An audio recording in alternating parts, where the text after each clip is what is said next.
Bismillahirrahmanirrahim. Dar at-Tarud in context. Ibn Taymiyya's view of previous attempts to solve the conundrum of reason and revelation. Ibn Taymiyyah was not, of course, the first Muslim thinker to attempt on a grand and conclusive scale to put an end to the conflict between reason and revelation. Notwithstanding the several figures whom Ibn Taymiyyah credits with providing a rational defense of orthodox understandings regarding the divine attributes and other issues, there were several notable attempts by theologians and philosophers before him to provide a definitive solution to this most vexing of issues. The works of Abu Hamid al Ghazali and Fakhr al Din al Razi represent attempts to reconcile reason and revelation from a Kalam perspective, while those of Ibn Sina and Ibn Rushd represent parallel attempts made by the philosophers. Before taking, Before taking up the details of Ibn Taymiyyah's solution to this question, we first briefly review how in the Dar at-Tarud he assesses his predecessors' attempts at a resolution and how he seeks to position his own efforts with respect to theirs. Below we discuss Ibn Sina and Ibn Rushd on the philosopher's side and Al-Ghazali on the side of the theologians. As for Ar-Razi, the Dar as a whole is in a sense a response to his articulation of the universal rule.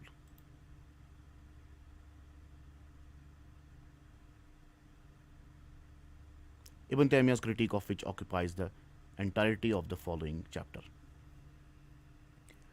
We begin with the two philosophers, Ibn Sina and Ibn Rushd, whom Ibn Taymiyyah recognizes to have held very similar, if not identical, views regarding the purpose and scope of revealed religion, as well as the nature of the relationship between reason and revelation.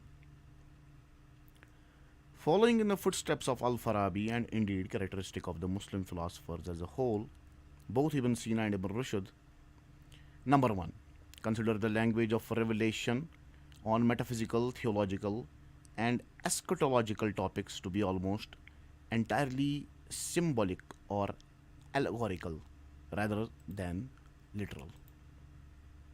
Second, regard the purpose of revelation as primarily moral ethical and legal political rather than cognitional or epistemic.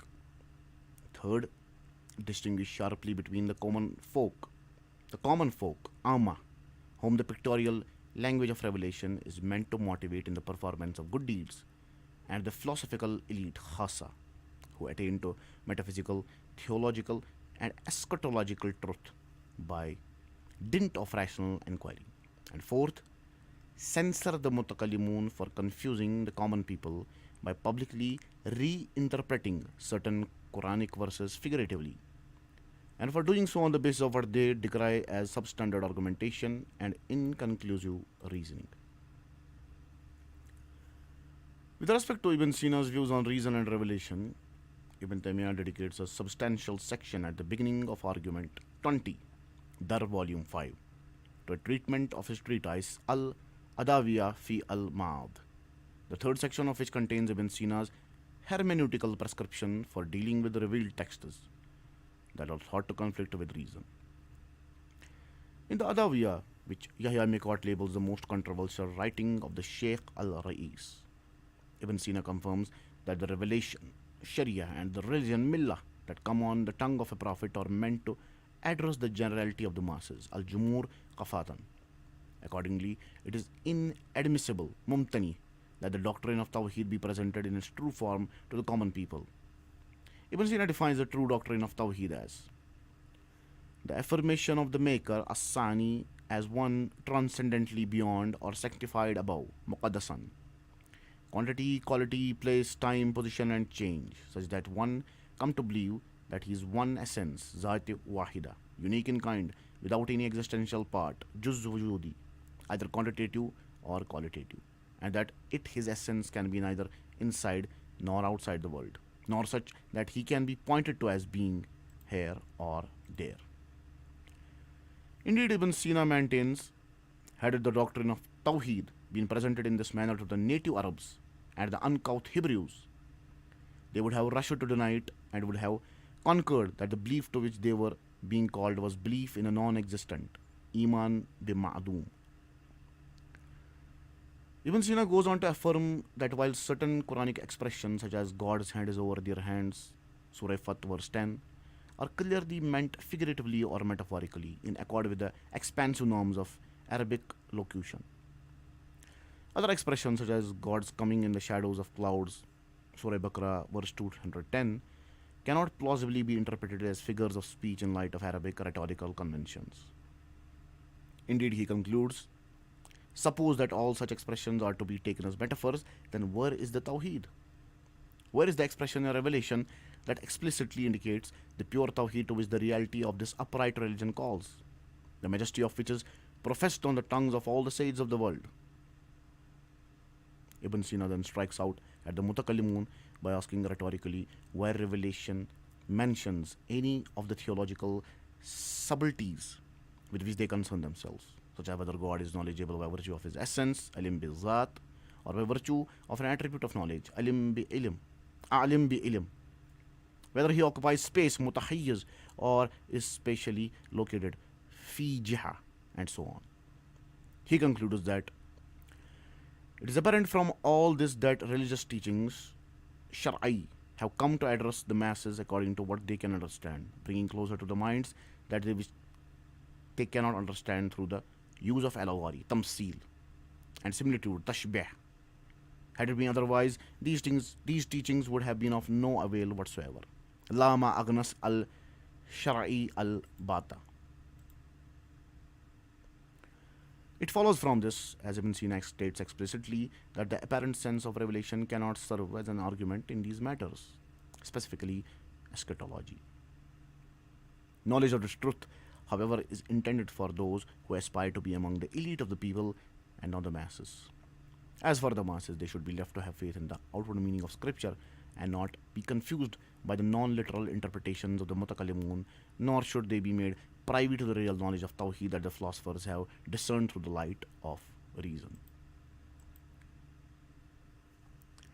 As for Ibn Rushd, Ibn Taymiyya cites and discusses in the Dar numerous lengthy abstracts from the philosopher's works, most notably his Al-Kashf an Manahij al-Adilla fi Aqaid al-Millah. Ibn Taymiyya cites Ibn Rushd at length mainly for his concession as a leading philosopher that the revealed texts convey nothing but pure affirmationism with regard to the divine attributes and in no wise intimate, even remotely, the types of negationist ta'wil given to them by the Mutakallimun. Ibn Rushd, in fact, goes so far as to say that affirming special location of God is al-Jihad is obligatory by virtue of both revelation and reason. This is what revelation has come with and is built upon. Nullifying this principle or rule amounts to a nullification of religious teachings, as the masses al-Jumhur are incapable of conceiving anything that does not have a counterpart in sensory reality.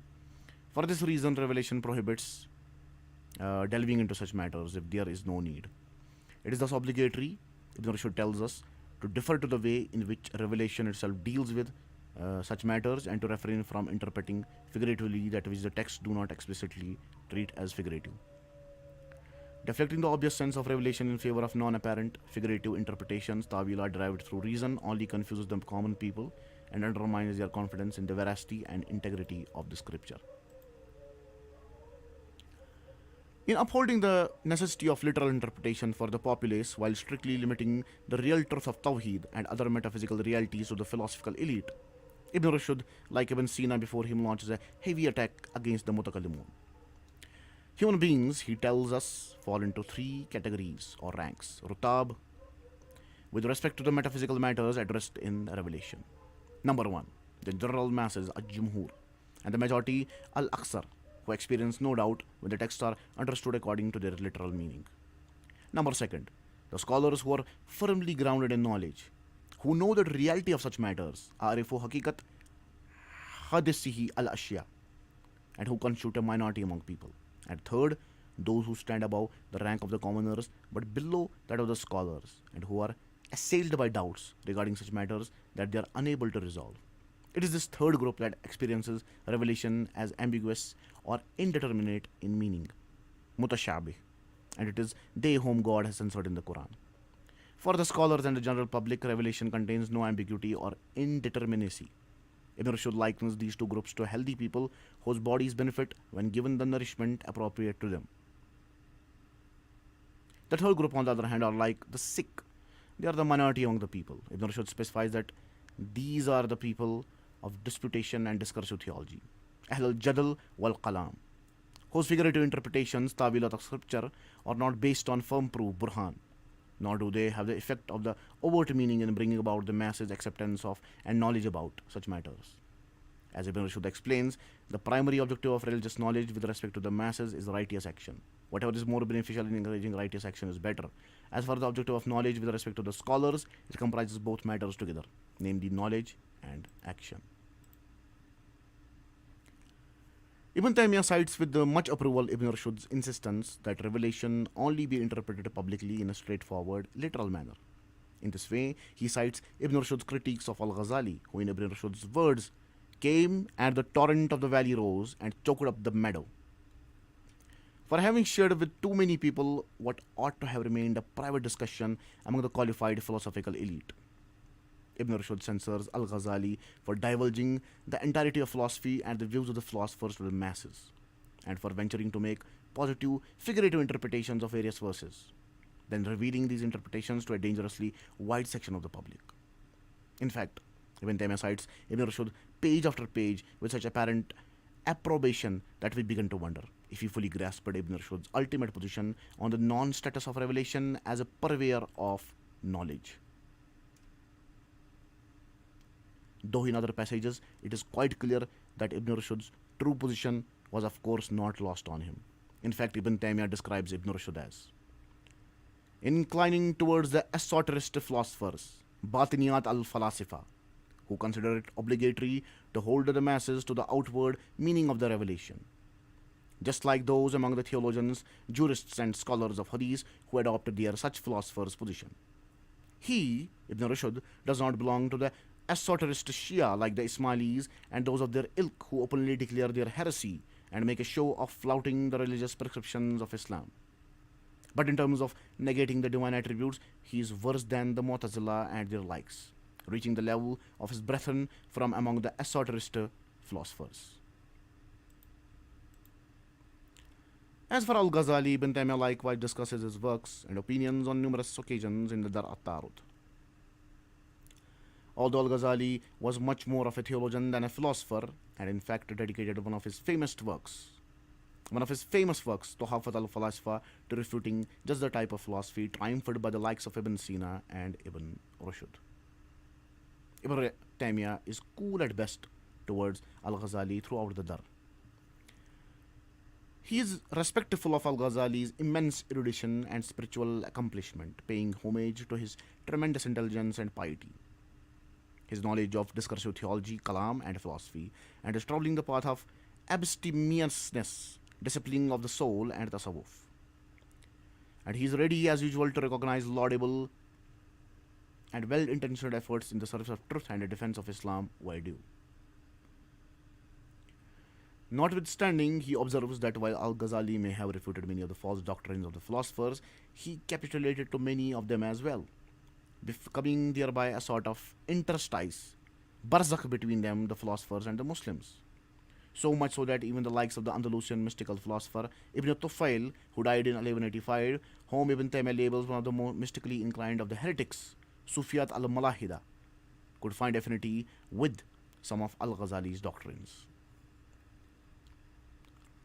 With specific reference to the issue of reason and revelation, Ibn Taymiyya faults Al-Ghazali for launching a purely destructive attack against the philosophers and for contenting himself, as Al-Ghazali himself states in the introduction to the Tuhafat, with using any argument he could lay his hands on to expose the philosophers' incoherence, their Tuhafat, regardless of whether their argument was valid in and of itself. In this manner, Al-Ghazali was satisfied, as Ibn Taymiyya puts it, to confront falsehood with falsehood,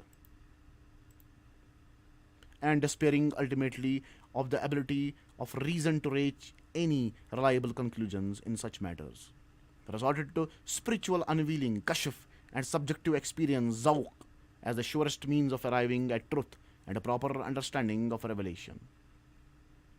Here Ibn Taymiyyah paraphrases a passage from the Ihya Ulum ad-Din in which Al-Ghazali states, the moderate path, had al-Iqtisad, between the wantonness, inhilal of access to Tawil, and the rigidity, jumud, of the Hanbalis is a fine and subtle point comprehensible only to those who have been granted success and who perceive things by divine light, not by means of receiving transmitted knowledge, sama. Then when the hidden aspects of things are made manifest to them as they truly are, idha inkashafat lahum asrar al-umur ala ma hiya alayhi, they consider Nazar Ilah, the transmitted text of revelation, and the wording thereof. Then, whatever agrees with what they have witnessed, Ma Shahaduhu, by the light of certainty they affirm, Kararuhu, and whatever disagrees with this they interpret figuratively through Tawil, Awwalahu. The contrasting views that these men, Ibn Sina, Ibn Rushd, Al-Ghazali, and Ibn Taymiyyah, held regarding the nature of knowledge and the most reliable means of gaining it, are striking indeed, and bring us back to the central concern of our study. For the philosophers Ibn Sina and Ibn Rushd, reason is the ultimate guide to what is true and not true, real and not real, about the world. Objective human reason is simplistically stated what Aristotle took it to be. Knowledge of truth and reality can be discovered most reliably through the rigorous and disciplined process of formal syllogistic demonstration bequeathed to the world by the first teacher, that most distinguished sage from Stagera. The purpose and indeed the genius of revelation is not to enunciate forthrightly the greatest metaphysical and ontological, let alone eschatological truths of the universe, for the subtlety of these truths is well beyond the ken of the vast majority of ordinary men. Rather, certain knowledge is what the philosophers, specifically the peripatetics, have discovered through rational demonstration, Burhan. This certain knowledge is a prize jewel that is accessible only to the gifted few. Therefore, it must be tightly held within the circles of the intellectual elite and carefully guarded from falling into the hands of men who, not being blessed with philosophical minds, would only become confused by it or possibly led astray. Thus, for the philosophers, the ingenuity of revelation lies not in that it conveys to mankind precious and objectively true knowledge of things as they are, but rather in the preeminent adroitness with which it symbolizes transcendent realities through evocative images. Although these images do not correspond to reality in any objective sense, they nevertheless accomplish the lofty moral objective of encouraging men to perform good deeds and to live their lives piously in such a manner as to ensure their ultimate success in the hereafter. Ibn Taymiyyah, for his part, concurs with Al-Ghazali's and arguably Al-Razi's skepticism regarding the Greek model of rationality that was adopted with such enthusiasm by so many of the intellectual elite among his Muslim co-religionists. Indeed, the mission of the Dar is to deconstruct this, to his mind, very particular and parochial, not to say ultimately incoherent, configuration of rationality, and to do so in an even more radical manner than Al-Ghazali himself had attempted to do. Yet Ibn Taymiyyah takes Al-Ghazali to task for his ultimate loss of faith in any notion of a publicly shared, reliable reason, and for his attempt instead to establish moral and cognitive certainty on the ultimately subjective basis of private spiritual experience. In contrast to Al-Ghazali, Ibn Taymiyyah shares with Ibn Sina and Ibn Rushd, and by extension with the philosophers more generally, their optimistic assessment of reason and its ability to reach objective true and certain conclusions regarding many of the most fundamental truths about God, man, and the world. Nevertheless, he stands at the opposite end of the philosophers' conception of the language of revelation as merely evocative and pictorial, rather than denotative and factual. For Ibn Taymiyyah, it is the obvious sense of revelation, available and comprehensible to the elite and the commoner alike, that tells the real story by providing a factual, face-value account of all the themes addressed therein, even if the ultimate ontic reality of such transcendent matters as they are in and of themselves remains of necessity beyond the reach of our contingent and perforce limited human faculties. On the other hand, the ostensibly rational deductions of the philosophers and theologians are little more than a figment of their own imaginations, mental constructs that not only contradict revelation, but also, as Al-Ghazali himself had so astutely demonstrated in the Tuhafat, fall apart on strictly rational grounds. As well, once rational investigation of them is truly pushed to the limit, In addition, Ibn Taymiyyah censors the philosopher specifically for, as he sees it, denoting the value of revelation to one of a strictly pragmatic, moral, ethical phenomenon that is essentially unrelated to the higher epistemic function of conveying to man objective knowledge about the reality of his existence and the various realms that God has created.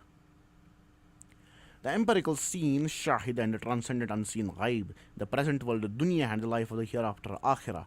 It is not to be sure that the philosophers prize knowledge less than action. In fact, quite the opposite is true. Only that they do not look to revelation as a source of objective knowledge, but limit the utility of the revealed text to their pragmatic dimension alone. Ibn Taymiyyah, of course, recognizes and assigns great value to the practical, moral guidance afforded by revelation, yet he is nonetheless adamant in declaring that the most noble, lofty, and ultimately beneficial aspect of revelation is precisely the knowledge it provides human beings about God, themselves, and the ultimate significance of their worldly lives as a sowing ground for the abode of eternity that lies beyond. For the philosophers, then, we can come to know truth only through reason, and reason proper is what Aristotle conceived it to be. The demonstrative faculty operating deductively in terms of Aristotelian syllogistics. For Al Ghazali, reason may well be what Aristotle conceived it to be, but that being the case, it is ultimately of little use in reaching true knowledge of the most important matters. For Ibn Taymiyyah, reason can enable us to reach definitive conclusions on the most important of matters, but precisely because it is not what Aristotle and all who followed in his way conceived it to be. Al Ghazali's project, at least with regard to reason, would seem to be primarily deconstructive one. He systematically dismantles the pretensions of philosophical mental acrobatics, but then, as if reason could not be anything other than what the philosophers esteemed it to be, he discards it altogether as a means for ascertaining the truth. Ibn Taymiyyah conceives of his own project as going well beyond that of Al Ghazali. He attempts to counter what is unsound with what is sound. يقبل الفاسد بالصحيح, and to settle the issue of the vexed relationship between reason and revelation definitively by demonstrating that true pure reason, aql sari, positively agrees with and corroborates revelation and can moreover be plausibly demonstrated to do so. Insofar as Al Ghazali conceived of his work in Tuhafat in poorly deconstructive and negative terms, laying the philosopher's heretical doctrines to waste, but without erecting in their stead a solid rational structure capable of demonstrating the inherent rational plausibility and consistency of revelation. Then the Attarud, at least in the terms of ambition Ibn Taymiyyah harbors for it, goes significantly beyond Al Ghazali's more circumscribed enterprise. Like the philosophers, Ibn Taymiyyah seeks nothing less than a full resolution to the intractable standoff between reason and revelation, albeit on terms radically opposed to those proposed by his peripatetic predecessors. In the remainder of the study, we examine in detail just how Ibn Taymiyyah accomplishes his projected tour de force. An affirmative verdict on the viability of Ibn Taymiyyah project would be of major significance, not only in terms of the ideas themselves, but also in terms of current scholarly inquiry. Rather than stopping at Al Ghazali's negative project of demolishing the philosopher's system, we would henceforth be obliged to include Ibn Taymiyyah's Dar Attar, another major episode in the conflict between reason and revelation in Islamic thought. Not only does Ibn Taymiyyah's undertaking, as I have intimated, purport to be more fundamentally eradicative than Al Ghazali's, since Ibn Taymiyyah rejects even more of the inherited philosophical system than Al Ghazali did, including the very logic on which the entire philosophical edifice was built, but it also significantly represents a conscientiously constructive, or rather reconstructive project with two overriding aims. These aims are, number one, to demonstrate that pure sound reason doesn't exist and to establish in positive terms precisely what it is, and second, to show that this pure reason demonstrates not only that philosophical doctrines are false, incoherent, and positively irrational, but also that what revelation reveals is in diametric opposition to this, not just true, of course, but fully coherent and demonstratively rational as well. As we have seen, Ibn Taymiyyah insists that merely refuting falsehood with falsehood may be instructive insofar as it demonstrates how the philosophers and theologians refute one another's argument, but this proves only that all these groups are in error. It is decidedly not sufficient, Ibn Taymiyyah insists, for establishing in rational terms what is actually true and correct. This can only be done by countering the corrupt with the sound and the false with the true, which conforms to both authentic revelation, al-manqul as-sahih, and pure reason, al-maqul as-sarih. The terms on which Ibn Taymiyyah bids to resolve the conflict between reason and revelation in Islam are enormously ambitious. While previous attempts to diffuse this tension generally demanded that revelation yield to the deliverances of a rationality largely conceived along Greek lines and constructed ultimately on the backbone of Aristotelian logic, a conception of rationality that had been taken for granted for centuries before him, even by the more textually conservative of theologians as constitutive of reason per se. Ibn Taymiyyah takes a distinctly different route. For him, simply reinterpreting or suspending revelation is not merely too facile a solution to the problem. It's also a largely disingenuous one, for the basic consequence of the universal rule, as he sees it, is that ultimately reason alone is granted the right to arbitrate even on matters that fall outside its proper domain. With each new instance of figurative interpretation, ta'wil, or suspension of meaning, tafweez, the integrity of revelation as a source of knowledge is further eroded until its epistemic function as a purveyor of truth is largely, if not entirely, eclipsed by a reason whose own deep-set incongruities conspire to preclude it too from yielding any bona fide knowledge, particularly of God and related matters theological. Sunk to the bottom of the Taymian pyramid, caught between a deliberated revelation shorn of its prerogative to convey truth and a dilapidated reason scattered in the winds of incessant schismatics and hobbled by incurable misgivings, the Muslim intellectual landscape of the early 14th century to Ibn Taymiyyah's mind cried for a resolution, yet our author's prescription does not consist in simply turning the tables on reason and bidding into silence wherever and whenever revelation is spoken. For Ibn Taymiyyah, not only would the intellectual inadequacy of such a solution render it perpetually unstable, but it would also violate the very imperative of revelation itself, with its recurrent appeal to reflect, consider, reason, and ponder, to say nothing of its own deployment of rational argumentation in recommending the plausibility of its doctrine to an originally skeptical audience. Ibn Taymiyyah seeks the solution elsewhere, namely in the elaboration of a reintegrated epistemology, in which conflict between reason and revelation is not merely staved off by the terms of a truce in which each antagonist enjoys supremacy in a separate domain of exclusive magisterium, nor yet in which the historical tension between the two is artificially diffused by subjugating one to what is deemed to be the terms of the other, nor even one in which the two merely coexist side by side in blissful harmony. Rather, Ibn Taymiyyah's goal is nothing less than the full reintegration of reason and revelation into a coherent epistemology in which a rehabilitated intuitive reason and an unaffected straightforward reading of scripture are, as if flowing from a common fount, fully corroborative and mutually reinforcing. A mighty tall order indeed. Precisely how Ibn Taymiyyah attempts this feat will command our attention for the remainder of his study.